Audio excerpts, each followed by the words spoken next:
Three. Hey, I'm Tad Frederick. Welcome back to Honest to God. I've had some feedback from some people. You know what? It wasn't on comments. I really want to encourage you guys to do some comments, but the feedback that I've gotten is to be more loving, more encouraging, and to edify, to build some people up. So I'm going to attempt to do that. But as I was looking at that and actually taking to heart the critique to be more loving, to be more encouraging, to be more edifying, I look back into the life of Christ. And I'm not ignoring the fact that maybe I might be a little bit gruff. I might be a little opinionated. That has been said of me in the past. But I do want to be loving and encouraging and edifying and building people up. When I looked into the life of Christ and look into Philippians is really how we should be in the life of Christ. He's our example and we're supposed to follow him. And as we follow him, we get to know God. Well, I looked into how he interacted with people, with mostly the religious leaders of the day.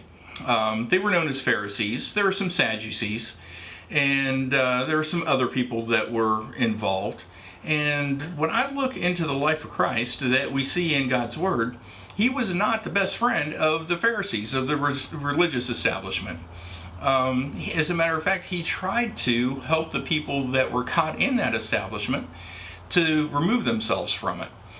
Now, he didn't do this in what we would understand as a loving, encouraging, edifying way. He actually kind of called it like it was.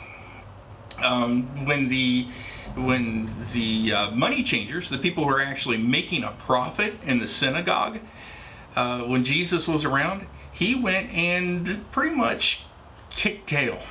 It wasn't hey people, can you get out of my Father's house so you don't turn it into a marketplace? He didn't do that. He actually took a whip, he actually started turning over tables, and he actually started opening a 55-gallon drum of what we in the South would call whoop, and I have to bleed that out. But he was not happy. He was not very understanding of the religious leaders of the day.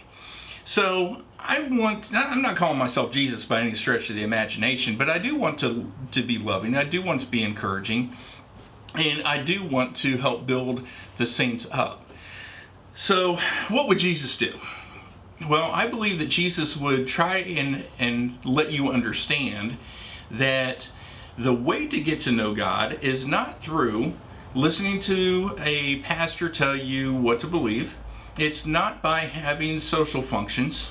It's not by sitting by the stream at the woods saying, oh God, how great you are. You created the trees and the fish and those kinds of things. That nothing about that is wrong. It's just not right. That's not the way God has called us to get to know him. There's only one way that God has called us to get to know him today, and that is through knowing him through his word. Now we can look at John and see that the Word became flesh and dwelt among us. That was Jesus Christ. But from his ascension and from the completion of the Bible, from the 12 disciples who actually wrote most of the books of the New Testament, now of course we got Paul in there who was adopted in, but that is how we know God today. We only get to know the character and essence of God through his word and through what his word says about the life of Christ as being our example. So you can call that narrow-minded, you can call that whatever it is. But if you're going to church and relying on your relationship with your church or the people in your church for your relationship with God, you've got your trust in the wrong place. If you are trying to listen to television or radio or gospel music or Christian music, contemporary Christian music, for your spiritual well-being, you've got it wrong. It's the only way that we can get to know God is through his word. When's the last time you opened the Bible to actually get to know God for who he is? Or did you do it because you were having a crisis and you're feeling bad about yourself and you put your finger in there and you said, okay, this is what God has for me? Don't tell me you haven't done it, because you have. But when's the last time that you opened the book to get to know Him? Not with any preconceived agenda for yourself, for your benefit, but because you truly wanted to know Him. That's my question to you. I expect some feedback. Haven't got a whole lot of feedback, and the only assumption that I can have is that you don't have any arguments.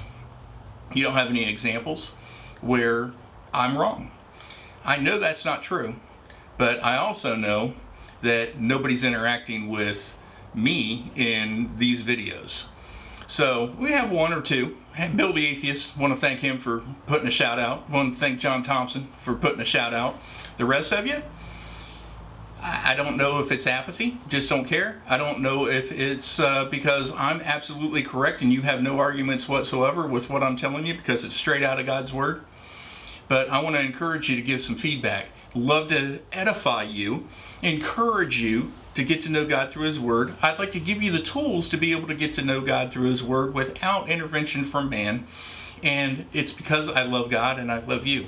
I'm Tad Frederick. I'm just trying to be honest to God. Please give your feedback. Thank you very much.